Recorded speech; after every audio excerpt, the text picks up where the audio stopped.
Yeah, excited to be here, excited to meet all you guys, and I'm honestly ready to get started.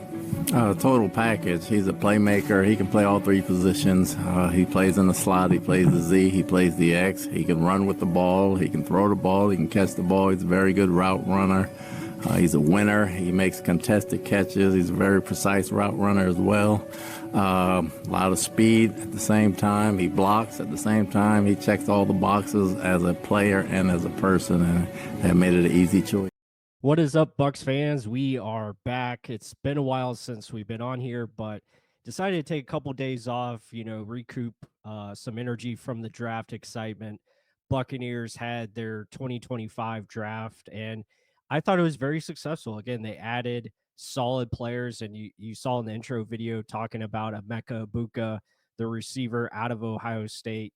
Really excited about him, and we're going to dive into just, thoughts about the draft picks and obviously some of the notable undrafted free agents that brought in and what does this mean for the Buccaneers. And I feel a lot of these guys are going to provide instant impact.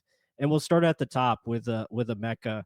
I mean, just adding him to the Buccaneers receiving room and having a guy like this, a guy that can play inside, outside, has plenty of versatility, can play all three positions. So it's going to be a lot of fun to see how he's incorporated into the offense. But I fully expect him to be the number three receiver and get a lot of snaps early and often and just provide that instant impact that we're talking about in today's video. So he's just a fun player. And when, watch him on tape and be sure to check out our film study up on the channel. We have a full in depth video of his film from last year and what he can provide as a receiver. But just very natural in his route running, his ability to create space, his ability to win in the red zone, I think is very impressive. So he's just a very natural receiver, very gifted, and has a lot of upside to his game where I think in a few years he could be a number one receiver for this team. And that's why they took him at 19. I know there was a lot of, criticism, more so I think it was more shock than anything. The Buccaneers, a lot of Buccaneer fans and media all expected the Bucs to draft defense first. And it just didn't go that way. I think what they did is they picked the best player available. And it's also, a pick for now, but also a pick for the future because with Chris Godwin's coming off an injury, you have Mike Evans who is getting up there in age and not sure of how long, more is he going to continue with this team. So it doesn't hurt to draft a receiver, but at the same time, it makes your offense that much better. And now you have multiple options to go to if you're Baker Mayfield and company, Josh Gazard, the new offense coordinator.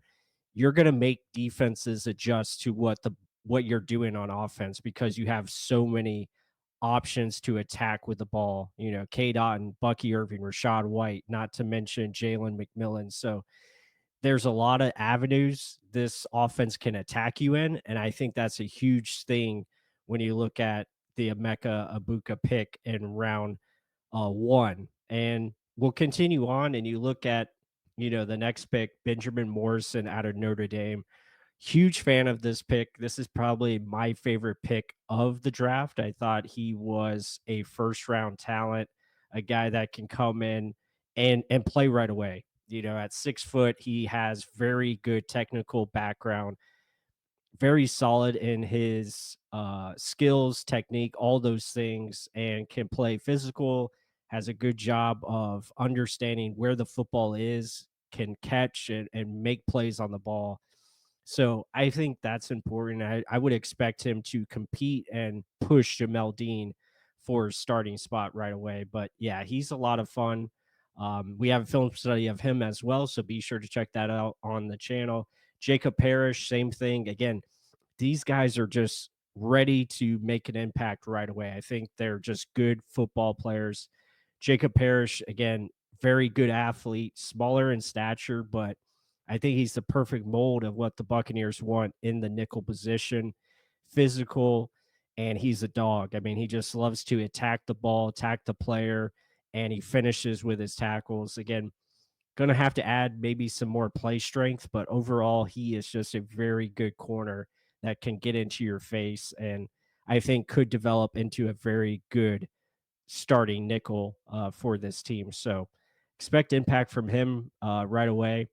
So those are really fun. And then David Walker, Elijah Roberts, are just, pass rushers that I think Elijah Roberts, he can be that interior defensive lineman for you, play the 5 tech, 4 eye. David Walker coming in as an edge rusher, I think he's going to be a perfect complement to what we already have. Again, he's smaller in stature, but he wins with leverage. He wins with power. He's got good burst off the snap. So he's going to be a lot of fun. All these guys, we're going to have film studies within the next couple of days. So be sure to tune into that. And then Tez Johnson with the last pick, very small, 154 pounds, but just electric with the ball in his hands, plays faster than he is or faster than his time testing. And he's a lot of fun and provides special teams value. So he will be interesting. But overall, this draft class just brings a lot of capability to the field. And you look at the depth chart, Egbuka, starting, and now you have Jalen McMillan as your number 4 or number 3 in a pinch. I mean, really good. Offensive line is set. Offense as a whole is pretty much set, which is great to see. And then defensively, adding Elijah Roberts and David Walker up front, I think is awesome. But more importantly, in the secondary, Benjamin Morrison and Jacob Parrish, these two are going to, strive to be starters. And I think, Tyke Smith's going to be the starting safety.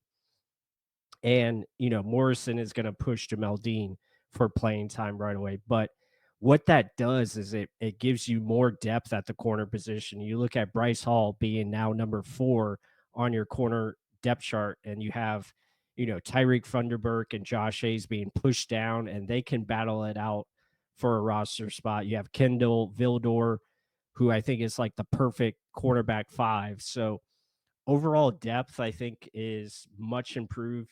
I think the only two areas that they were unable to address was linebacker and safety. And unfortunately, I think some of the bounces just didn't go their way in the draft as far as linebacker goes. It's a weaker class.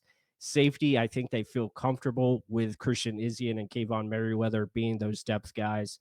And then we'll talk about some undrafted free agents that could surprise. But yeah, really exciting to, get guys like Benjamin Morrison to come in and compete. The ball skills, the ability to make plays on the football, as we're seeing here on the screen, is just going to be a lot of fun. And this is going to be exciting to, see what this does for the rest of the team. How does it make others better? And his ability to make plays on the football. And then you look at, Jacob Parrish just being that underneath defender that's willing to hit, as you see there, physical, feisty, downhill, really good tackler in space. So it's going to be fun to watch him grow and be a contributor as a nickel. And then you look at, like, David Walker out on the edge, just his ability to create disruption, very productive career at Central Arkansas. And, obviously the jump to the NFL is going to, be an adjustment, but he has produced everywhere he's gone. And he did really well at the Senior Bowl as well. And it's going to help him going up against Luke Gedeke and Tristan Wirfs every day in practice. So that's going to be a lot of fun to watch him. And then lastly, let's get into, some of the undrafted free agents. And I'm just going to point out some that, pique my interest.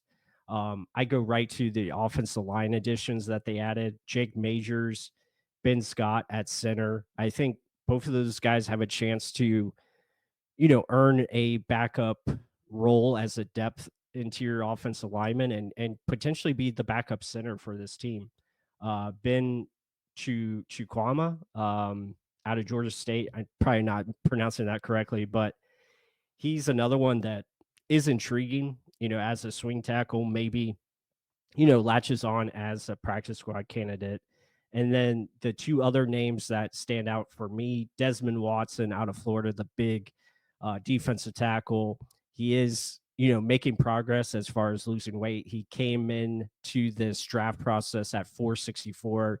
Last known, he is down to 437. So if he's taking this seriously, I think he could be a contributor for this team, maybe on the practice squad or maybe as that sixth interior defensive lineman.